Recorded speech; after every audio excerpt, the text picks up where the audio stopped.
നമസ്കാരം. American president Donald Trump ഇന്ത്യയുടെ കയറ്റുമതി ഉൽപ്പന്നങ്ങളിലേക്കുള്ള തീരുവ 50% വർദ്ധിപ്പിച്ചു. റഷ്യയിൽ നിന്ന് ഇന്ത്യ നടത്തുന്ന എണ്ണ ഇറക്കുമതിയാണ് ഈ തീരുമാനത്തിന് കാരണമെന്നാണ് ട്രംപ് പറഞ്ഞത്.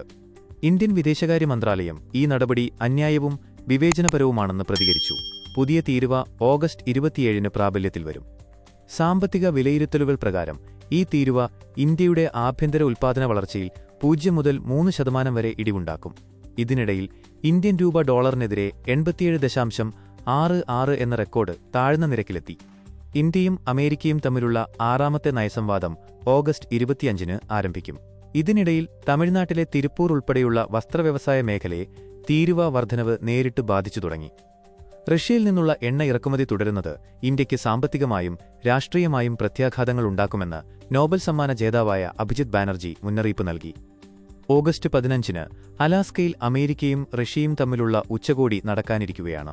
ലോകശാന്തിക്ക് വഴിയൊരുക്കുമെന്ന് പ്രതീക്ഷിക്കുന്ന ഈ ചർച്ചകൾക്ക് ഇന്ത്യ പിന്തുണ പ്രഖ്യാപിച്ചു. ഇന്നത്തെ പ്രധാന വാർത്തകൾ ഇത്രയുള്ളൂ. നന്ദി.